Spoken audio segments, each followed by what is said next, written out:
আমাদের প্রদীপ সাহেব টেকনাফের যিনি ওসি ছিলেন, দাপটে চলছিলেন খুব ভালোভাবে, তার হাতে হাত করা পড়বে এটা সে হয়তো কোনোদিন ভাবে নাই।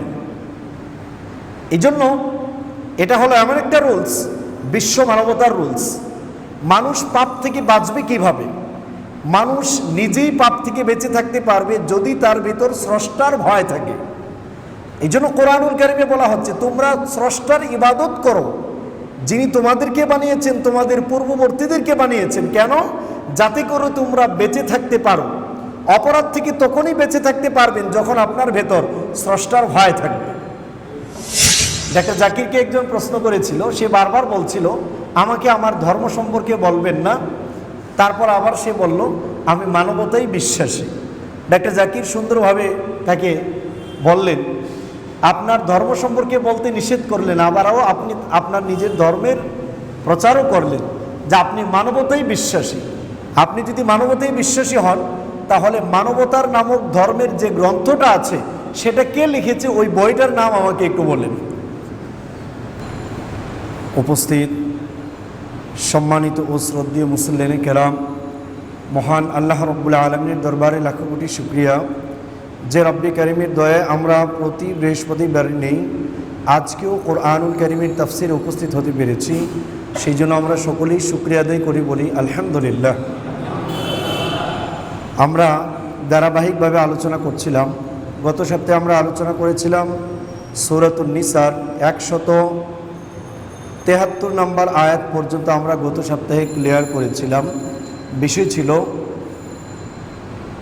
অলি আউলিয়াদেরকে নিয়ে বাড়াবাড়ি করা বা বাড়াবাড়ির মাধ্যমে মানুষ কিভাবে পথভ্রষ্ট হয়, সে ব্যাপারগুলো আমরা গত সপ্তাহে আপনাদের সামনে ক্লিয়ার করেছি। আজকে আমরা আলোচনা করব সূরাতুন নিসার একদম শেষ পর্যায়ের আয়াতগুলো।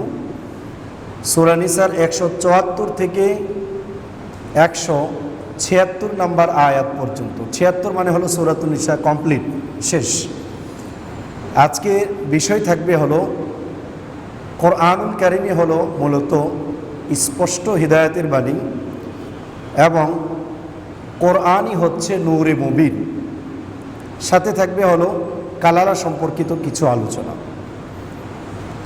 আমরা আগেও একবার আপনাদের সামনে সূরাতুন নিসার প্রথম পর্বে সম্পদ বন্টন এই সম্পর্কে আলোচনা করেছিলাম। আমরা ক্লিয়ার করেছিলাম যে মানুষ শুধুমাত্র মনে করে মসজিদে ইবাদত করা, দান খয়রাত করা এটা হলো আর এতে আল্লাহ খুশি হন। সম্পদ পুঙ্খানুপুঙ্খানুভাবে বন্টন করা এটা যারা সম্পদশালী তাদের জন্য ফরজে আইন। কারণ কোনো ইবাদতের ব্যাপারে আল্লাহ রব্বুল আলামিন স্পষ্টভাবে ভেঙ্গে ভেঙ্গে বন্টন করে দেন নাই, যেভাবে কোরআনুল কারীমের ভিতর সম্পদ বন্টনের ব্যাপারে আল্লাহ ভেঙ্গে ভেঙ্গে দিয়ে দিয়েছে। এই জন্য শেষের আয়াতেও সম্পদ বন্টনের একটি পর্ব নিয়ে আলোচনা করা হয়েছে। আমরা সেটাও আপনাদেরকে ক্লিয়ার করব ইনশাল্লাহ, যেটা রয়েছে। চলুন আগে আমরা তর্জমা করে নেই, তারপর কোরআনুল কারীম যে হিদায়াতের বাণী, এটা যে স্পষ্ট নূর, সেটা নিয়ে আমরা আপনাদের সামনে কিছু কথা বলবো ইনশাআল্লাহ। সূরাতুন নিসার 174 নম্বর আয়াতে আল্লাহ রাব্বুল আলামিন বলছেন, ইয়া আইয়ুহান নাস, হে মানুষ সকল, قد جاءكم برهان من ربكم قد جاءكم برهان من ربكم, তোমাদের রবের পক্ষ থেকে বুরহান এসেছে, প্রমাণ এসেছে তোমাদের কাছে। ওয়া আনজালনা ইলাইকুম নূরাম মুবিনা, আর আমি আল্লাহ রাব্বুল আলামিন নাজিল করেছি তোমাদের উপর স্পষ্ট নূর, স্পষ্ট আলো। ফাআম্মাল্লাযীনা আমানু বিল্লাহ, সুতরাং তোমাদের মধ্য থেকে যারা, যেই লোক আল্লাহর প্রতি ঈমান আনয়ন করবে, ওয়াতাসামু বিহি, এবং কোরআনুল কারীমকে আঁকড়ে ধরবে, ফাসায়ুদখিলুহুম ফি রাহমাতিন মিন, অচিরেই তাদেরকে প্রবেশ করানো হবে তার দয়ায়, তার রহমতের ভেতর, আল্লাহ রাব্বুল আলামিনের রহমতের ভেতর, ওয়া ফাদল, এবং তার অনুগ্রহের ভেতর তাকে প্রবেশ করানো হবে। ওয়াহদিহিম ইলাইহি সিরাতাম মুস্তাকিমা, এবং তাদেরকে হিদায়াত দেওয়া হবে সিরাতে মুস্তাকিমের, সরল সঠিক পথের। ইস্তাফতুনাক, নবী আপনার কাছে তারা এসে ফতোয়া চাইবে, জিজ্ঞেস করবে। কুলিল্লাহ ইউফতিকুম ফিল কালালা, আপনি বলুন আল্লাহ বলেছেন ইউফতিকুম ফিল কালালা, আপনি বলুন আল্লাহ ইউফতিকুম ফিল কালালা, আল্লাহ রাব্বুল আলামিন কালালা সম্পর্কে ফতোয়া দিচ্ছেন। কালালার সংজ্ঞা সামনে আয়াতেই ক্লিয়ার করা হচ্ছে। কি সেটা? ইনিমরুউন হালাকা লাইসা লাহু ওয়ালাদ ওয়া লাহু উখত, ইনিমরুউন যে কোনো এক লোক, হালাকা ধ্বংস হয়ে গিয়েছে, মারা গিয়েছে। কালালার সংজ্ঞা দেওয়া হচ্ছে আয়াত থেকে। কোনো লোক মারা গেল, লাইসা লাহু ওয়ালাদ, এই লোক মারা যাওয়ার পর তার কোনো মেয়ে সন্তানও নাই, ছেলে সন্তানও নেই, কোনো ধরনের তার সন্তানাদি নেই। ওয়ালাহু উখত, কিন্তু শুধুমাত্র তার একটা বোন আছে। এখন এই সম্পদ তার বোন কতটুকু পাওয়া না, আল্লাহ রাব্বুল আলামিন বলেন ফালাহু নিসফু মা তারাক, ওই লোক মারা যাওয়ার পর যতটুকু সম্পত্তি রেখে গিয়েছে তার বোন তার সম্পদের অর্ধেক পেয়ে যাবে। ওয়া হুয়া ইয়ারিসুহা ইন লাম ইয়াকুন লাহা ওয়ালাদ, আর ওয়া হুয়া ইয়ারিসুহা ইন লাম ইয়াকুন লাহা ওয়ালাদ, আর সে ওয়ারিস হবে যদি তার কোনো সন্তান না থাকে, অর্থাৎ জীবিত যিনি আছেন তার যদি কোনো সন্তান না থাকে তাহলে সে তার ওয়ারিস হবে।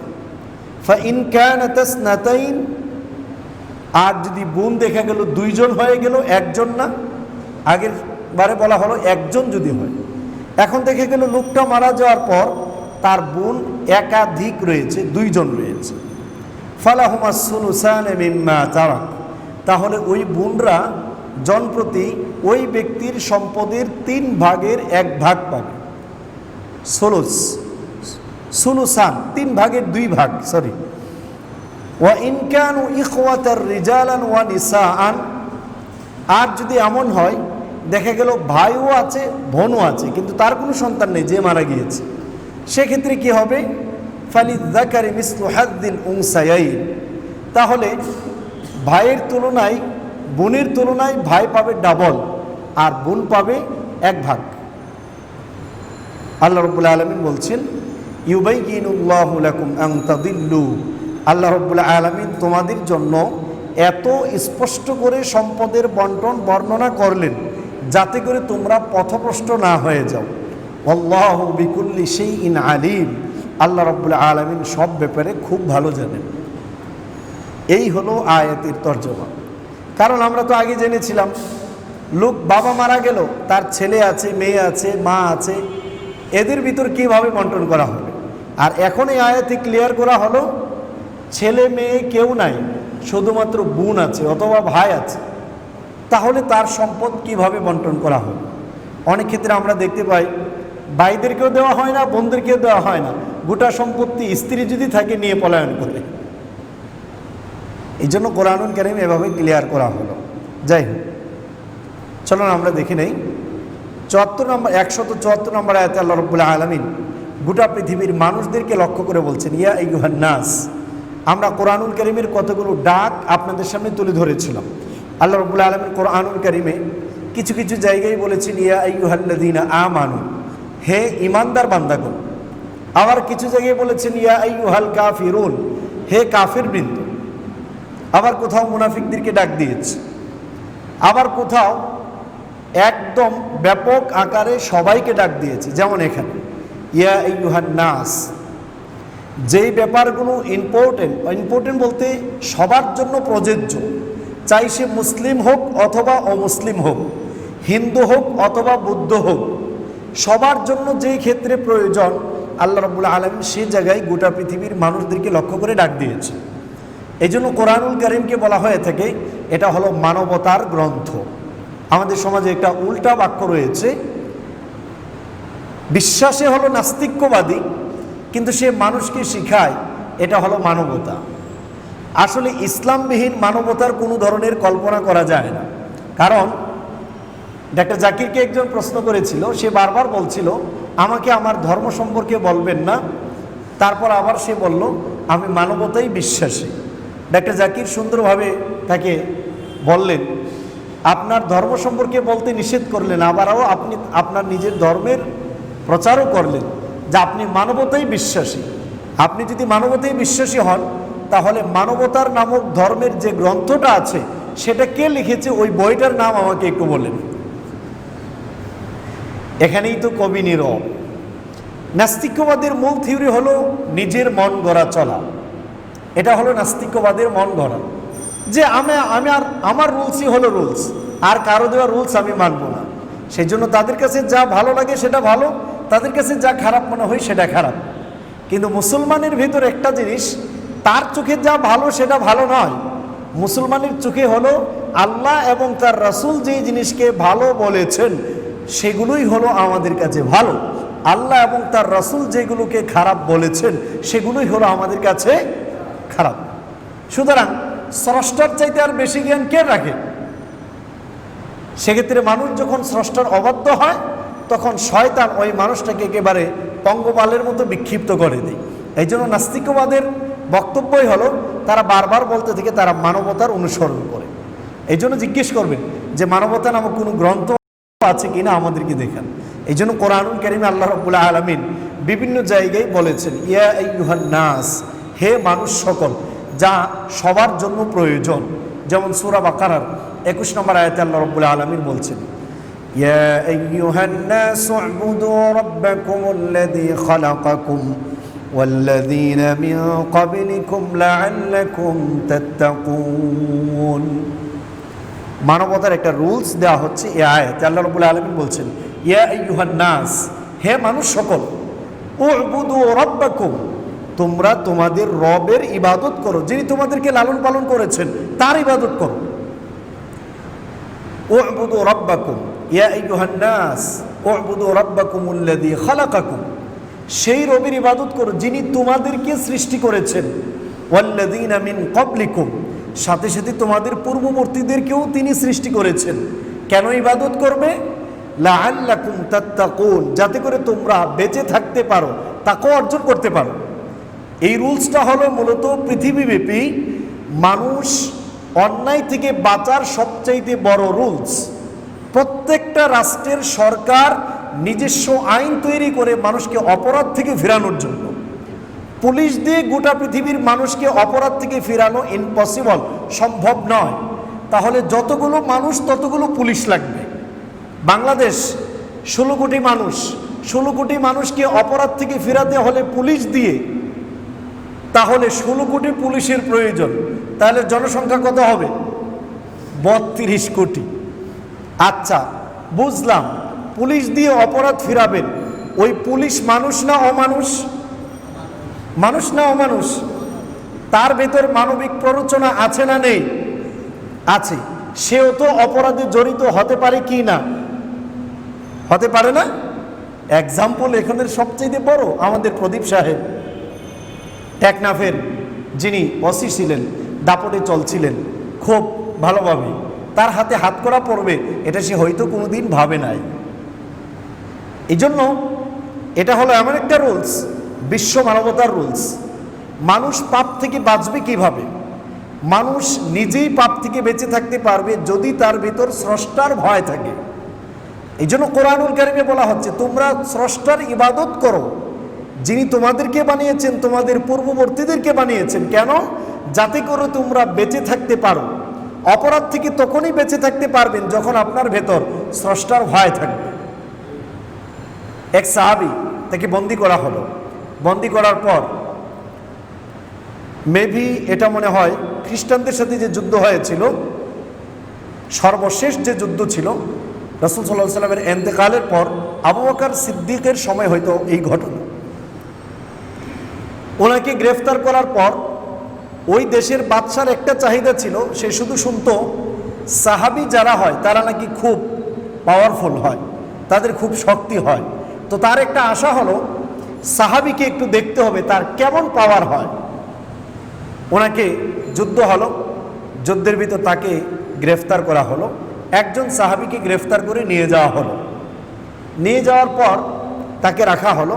খ্রিস্টান বাদশা তাকে প্রথমত টর্চার সেলে না নিয়ে নর্মালভাবেই তাকে প্রস্তাব দেওয়া হলো। প্রথম নম্বর প্রস্তাব তার সামনে রাখা হলো শূকরের গোশত, খাবার না দিয়ে শূকরের গোশত রাখা হলো। উনি শূকরের গোশত খেলেন না, কয়েকদিন চলে গেল। এসে দেখলেন যে শূকরের গোশত উনি খান নাই, তারপরও বেঁচে আছেন। সে সংবাদ কন্টিনিউ বাদশার কাছে পৌঁছাচ্ছিল।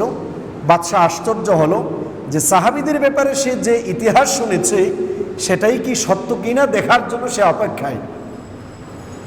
কয়েকদিন হয়ে গেল, সে হারাম খেলই না। তারপর বাদশার পক্ষ থেকে প্রস্তাব দেওয়া হলো, প্রথম নাম্বার যে আপনি আমাদের দিন অ্যাকসেপ্ট করেন, আপনাকে আমরা সম্মান দেব। আপনি দরিদ্র হালতে আছেন, সেখান থেকে বের হয়ে আসতে পারবেন। শুধু তাই নয়, দরিদ্র হালত পরিবর্তন, নর্মাল পরিবর্তন হবে না, আপনাকে আমাদের দেশের অংশীদার বানাবো। আমি যেমন বাদশাহ, এর অর্ধেক আমার মেয়েকে আপনার কাছে বিয়ে দিয়ে এই দেশের অর্ধেক রাজত্ব আপনার হাতে সঁপে দেব। অফারটা ছোট না বড়? কি বলেন, অফারটা ছোট না বড়?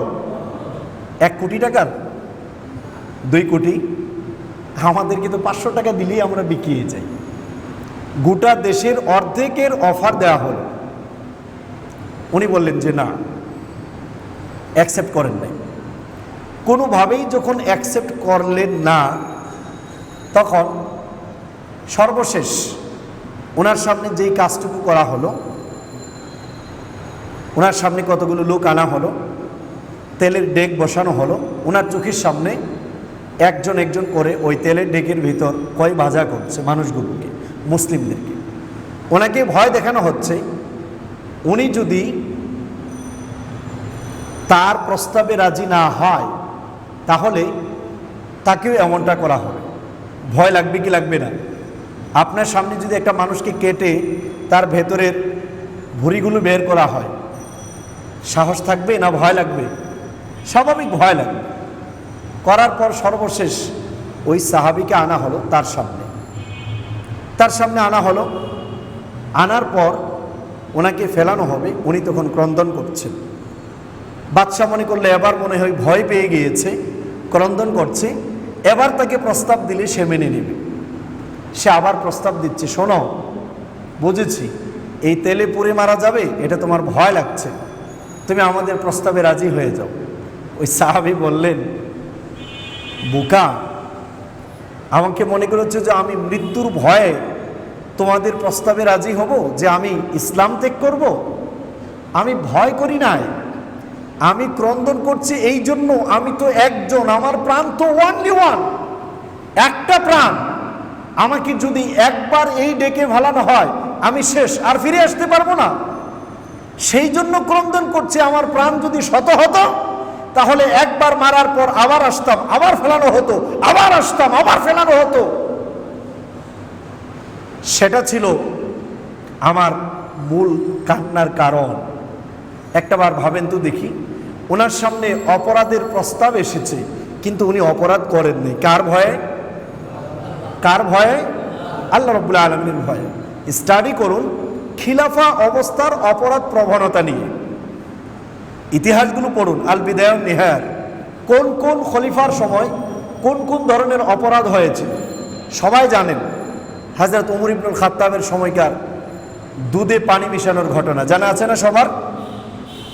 মা বলল দুধে পানি দাও, মেয়ে বলল দুধে পানি দিবেন কেন, এটা তো খলিফাতুল মুসলিমিন নিষেধ করেছেন।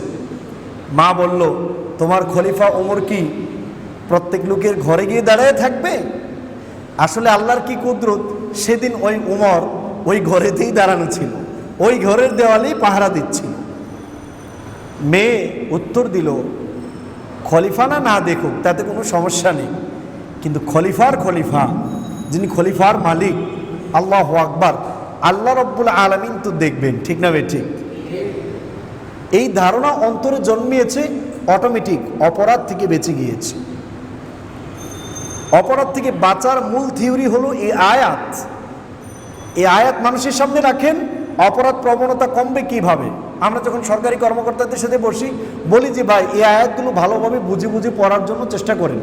আপনারা কেন বলছেন যে ইসলামিক আইনগুলোকে এর বিপরীত? কম্পেয়ার করে একটু পড়াশোনা করেন। এই জন্য কোরআনুল কারীমে আল্লাহ রাব্বুল আলামিন ইবাদতকে মানুষের জন্য ধার্য বাধ্য করে দিয়েছে। আল্লাহর ইবাদত যখন মানুষ মানবে, অটোমেটিক তার অন্তরে আল্লাহর ভয় ঢুকবে, আর অটোমেটিক সে অপরাধ থেকে বেঁচে থাকবে। অপরাধ যত কম হবে, সে রাষ্ট্রের মানুষ শান্তিতে থাকবে না অশান্তিতে থাকবে? শান্তিতে থাকবে, স্বাভাবিক। তাহলে আমাদের দেশের মধ্যে এমন দুর্ঘটনা ঘটবে না যে উলঙ্গ হয়ে একটা ছেলে অন্য একটা মেয়েকে ধর্ষণের মতো প্রপোজ করবে অথবা তাকে প্রেশার ক্রিয়েট করবে। এটা আদৌ হওয়ার কথা ছিল না, যদি আল্লাহর ভয় থাকে। এই জন্য এই আয়াতে আল্লাহ রাব্বুল আলামিন বিধানের ক্ষেত্রে সকল মানুষদেরকে ডাক দিয়ে বলছেন, হোক সে হিন্দু অথবা বুদ্ধ অথবা খ্রিস্টান, যে কোনো ধর্মের লোক হোক না কেন, হতে পারে সে আল্লাহকে বিশ্বাসই করে না, আল্লাহ রাব্বুল আলামিন তাদেরকে লক্ষ্য করে বলছেন, ইয়া আইয়ুহান নাস, হে মানুষ সকল, কাদ জাআকুম বুরহানুম মির রাব্বিকুম, তোমাদের স্রষ্টার পক্ষ থেকে একটি বুরহান, দলিল এসেছে, প্রমাণ এসেছে। এই জন্য কোরআনুল কারীম নিয়ে এই পর্যন্ত যত বিজ্ঞানী গবেষণা করেছে, সকলেই অপারগ হতে বাধ্য হয়েছেন, আর একথা স্বীকৃতি দিতে বাধ্য হয়েছেন যে এই কোরআনুল কারীম নিশ্চিত এটা স্রষ্টার গ্রন্থ ছাড়া আর কারো নয়। এই জন্য ডাক্তার জাকিরের একটা লেকচার রয়েছে যে বিজ্ঞান এবং কোরআন, এই লেকচারটা শুনলে আপনার কাছে মনে হবে, প্রথম যখন বিজ্ঞান নিয়ে উনি কথা বলবেন, আপনার কাছে মনে হবে কোরআন কি আছে। যখন কোরআন থেকে উনি বিজ্ঞানের আয়াতগুলো তুলে ধরবেন, আপনার কাছে মনে হবে এই বিজ্ঞান 0,0,0,0,0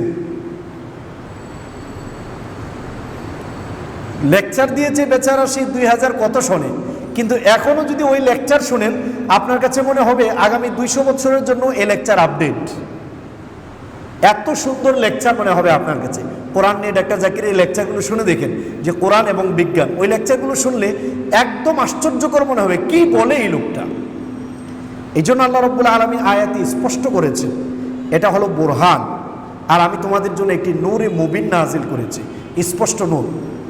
এই জন্য আরবদেরকে দেখবেন প্রায় দোয়া করে, আল্লাহুম্মা নাব্বির কুলুবানা বিল কুরআনিল কারীম, আল্লাহ আপনি আমাদের অন্তরগুলোকে কোরআনুল কারীমের নূর দ্বারা আলোকিত করে দেন। যত সাহাবায়ে কেরাম ইসলাম কবুল করেছে, বেশিরভাগ সাহাবায়ে কেরাম কোরআনুল কারীমের আয়াত শোনার পরেই ইসলাম কবুল করেছে। ওমর ইবনুল খাত্তাব ইসলাম কবুল করেছে কোরআনুল কারীমের আয়াতগুলো শোনা এবং পড়ার পর। তাহলে বোঝা যায় নূরে মুবিন, স্পষ্ট নূর। এটাই রাসূল সাল্লাল্লাহু আলাইহি সাল্লামের কাছ থেকে একজন টিচার পাঠালেন মদিনায় টিচার পাঠানোর পর উনি শুধু মানুষের সামনে যে কাজটুকু করে, কোরআনুল কারীমের আয়াতগুলো পড়ে তাদেরকে বোঝান। এর মধ্যে একজন ছিল আমর ইবনুল জামুহ, ওনার একটা পা ছিল না, একদম ল্যাংড়া মানুষ। উনি যখন দেখলেন মক্কা থেকে একজন লোক এসে মদিনার যুবকদেরকে বোঝাচ্ছে আর যুবকরা পরিবর্তন হয়ে যাচ্ছে, উনি তার স্ত্রীকে ডেকে বললেন, শোনো, মদিনার অবস্থা আজকাল ভালো নয়, এখানের যুবকদের মাথায় কি যেন পুশ করা হচ্ছে। এত হাজার বৎসর যাবৎ আমরা মূর্তি পূজা করি, তার বিরুদ্ধে মুহাম্মদ কাউকে পাঠিয়েছে। আমার সন্তান যেন অন্য ওই কাছে, মুহাম্মদ যে টিচার পাঠিয়েছে তার কাছে যেন না যায়। যদি যায় তাহলে সে হয়তো ইসলাম কবুল করবে। আল্লাহর কি কুদরত, তার সন্তান এবং স্ত্রী এর আগেই ওনারা ইসলাম গ্রহণ করে ফেলেছিলেন, সুবহানাল্লাহ, কিন্তু উনি বলতে পারেন না। তখন তার স্ত্রী বুদ্ধিমান হলে যেটা করে, বুদ্ধিমান হলে রাগারাগি করবে না, বুদ্ধিমান হলে যেটা করবে বশ করার চেষ্টা করবে। ওনার স্ত্রী বুদ্ধিমত্তার সহিত স্বামীকে বললেন, আপনার হুকুম শিরোধার্য, তবে একটা কথা আছে, আপনি একটাবার একটু শুনবেন নাকি, আপনার ছেলে কি যেন বলতে চায়। তো ছেলেকে বলল, কি বলতে চাও বাবা? বলল, বাবা, ওই মুহাম্মদের যে টিচারটা এসেছে, আমি রাস্তা দিয়ে হেঁটে যাচ্ছিলাম, আর সে কি জানে বলেছিল, কানে পড়েছে, এটা মুখস্থ হয়ে গিয়েছে, তো আপনি একটু শুনবেন নাকি এটা কি বলে সে? কচ্ছে ঠিক আছে, পড়ো তো দেখি। সন্তান বাবার সামনে শুরু করলো, আলহামদুলিল্লাহি রাব্বিল আলামিন আর রহমানির রহিম মালিকি ইয়াউমিদ্দিন ইয়্যাকা না'বুদু ওয়া ইয়্যাকা নাস্তাঈন اهدنا الصراط المستقيم صراط الذين أنعمت عليهم غير المغضوب عليهم ولا الضالين। শুনলো। শোনার পর আমর ইবনুল জামুহ তার সন্তানকে বলে, আসলে বাক্যগুলো তো খুব সুন্দর, এটা কি তার টিচার বলেছে? বলল, হ্যাঁ, ওনার টিচার ওগুলো পড়েছে, ওগুলো নাকি তাদের রবের পক্ষ থেকে নাজিল করা হয়। বলল, হ্যাঁ, বাক্যগুলো তো খুব ফাইন। সন্তান বুঝলো বাবার একটু দুর্বলতা ঢুকেছে। সন্তান তাকে বলল, বাবা, যদি এটা ভালো হয় তাহলে চলেন আমরা ইসলাম কবুল করি। এটা আবেগই থাকে না, স্বাভাবিক। সন্তান তো বাবার ব্যাপারে আবেগই হবে, এটাই স্বাভাবিক। বাবা বলল, না, আমি আমার মানাতের সাথে পরামর্শ করে নিই। তো উনি ওনার মানাত, আগেকার নিয়ম হলো তারা প্রত্যেকেরই বিশেষ ঈশ্বর ছিল। যত বড় লোক হতো তার একটু পরিপাটি ঈশ্বর থাকতো, মূর্তি থাকতো। উনি তার মূর্তিকে রাখলেন। রাখার পর বললেন, মানাতকে ডাক দিয়ে বললেন, মানাত, এত বছর যাবৎ মূর্তি পূজা করি আমরা, আর এখন তোমার বিরুদ্ধে কথা বলা হচ্ছে, তুমি আমাকে একটা পরামর্শ দাও, কি করব? কালকে যে আমার ছেলের কথাগুলো শুনলাম, এটা অ্যাকসেপ্ট করব নাকি এর বিরুদ্ধে অ্যাকশনে যাব, বা এই মাপের কিছু বললেন। তো মূর্তি তো আর কথা বলতে পারে না, সে ঘুমালো। রাতের বেলা মুআজ ইবনে জাবাল আর তার সন্তান দুই বন্ধু মিলে ওই মূর্তিটা চুরি করে ফেলে দিল। সকালবেলা উঠে দেখে মূর্তি নাই। খুব খেপা বাবা, তরবারি খালি করে বলল, যদি বুঝতে পারি কেউ এটা আমার ক্ষুধার সাথে বেয়াদবি করেছো, তাকে তরবারি দ্বারা দ্বিখণ্ডিত করে দেব। খুঁজতে খুঁজতে গিয়ে দেখে বনি সালমা গোত্রের একেবারে ডাস্টবিনে তার মূর্তি, পা দুইটা ওপরের দিকে দিয়ে মাথাটা নিচের দিকে দিয়ে পড়ে রয়েছে। উঠালেন, ওঠানোর পর পরিষ্কার করলেন, গোসল করালেন, আতর মাখলেন, আবার নিয়ে আগের জায়গায় রাখলেন। আবার ওই রাতের বেলা আবার সন্তানরা চুরি করে নিয়ে গেলেন। আবার খুঁজতে খুঁজতে পরের দিন আনলেন। আবার তৃতীয় দিন আবার খোঁজে আনার পর আবার তৃতীয় দিন রাতের বেলা সে করলো কি, তার গলায় একটা তরবারি দিয়ে বলল, তোমার সাথে যারা এত বেয়াদবি করছে, তোমাকে নিয়ে ডাস্টবিনে ফেলাচ্ছে, আজকে যদি তারা তোমার সাথে বেয়াদবি করতে আসে, তাদেরকে এই তরবারি দ্বারা তুমি শিক্ষা দেবে। আচ্ছা বলুন তো দেখি, মূর্তি কি কাউকে শিক্ষা দিতে পারবে? আও দিও না। চলে গেল। রাত গভীর হলো। বাবা আমর ইবনুল জামুহ ঘুমিয়ে গেলেন, আর তার সন্তান আর মুআজ ইবনে জাবাল দুইজন মিলে আবার আগের মতো চুরি করে ওই মূর্তিটাকে একটা মৃত কুকুরের পায়ে বেঁধে তারপর ওই গর্তে নিক্ষেপ করলেন।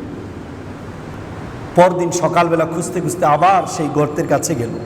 গর্তের কাছে গিয়ে চিন্তা খাটায়, আচ্ছা, এত বছর যাবৎ এই মূর্তির ইবাদত করি, 3টা দিন যাবৎ তাকে কে যেন ময়লার ডাস্টবিনে এনে ফেলছে, আর সে তার নিজেকে রক্ষা করতে পারলো না। আমরা তাকে রব মানি? আসলে তো সে রব হতে পারে না।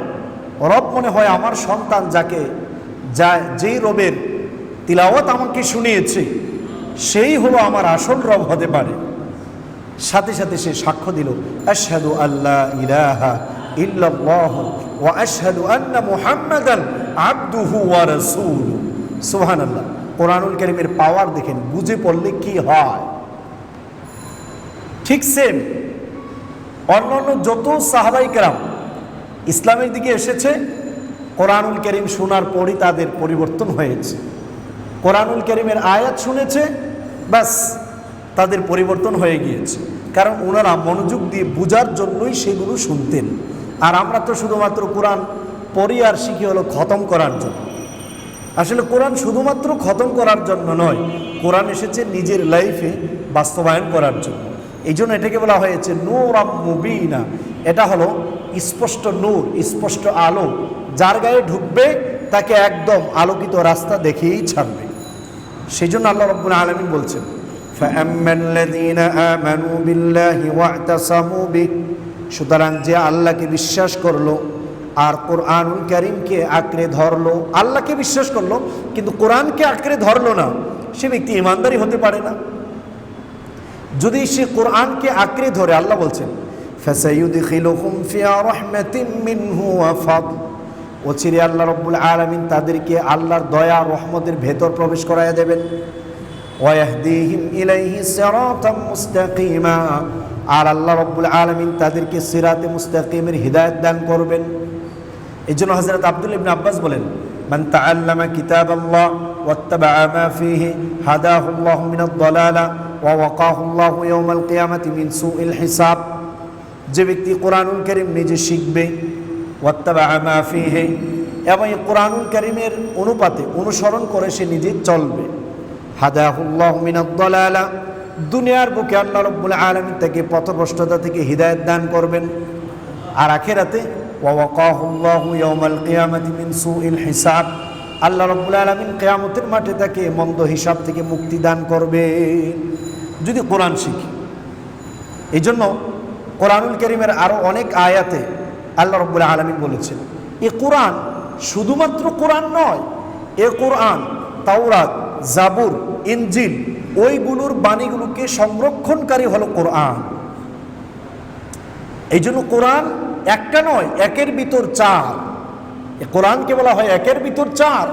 আল্লাহ রাব্বুল আলামিন সূরা মায়েদার 48 নম্বর আয়াতে বলছেন, ওয়া আনজালনা ইলাইকাল কিতাবা বিল হক, হে রাসূল আমি আপনার উপর সত্য সহকারে এই কিতাব নাজিল করলাম, মুসাদ্দিকাল লিমা বাইনা ইয়াদাইহি মিনাল কিতাব, আপনার সামনে কিতাবের যে অংশগুলো আছে সেই অংশগুলোকে সত্যায়ন করে এই কোরআন, ওয়া মুহাইমিনান আলাইহি, এবং ওই কিতাবে যে অংশগুলো আছে তার মেইন অংশগুলোকে কোরআন সংরক্ষণ করে।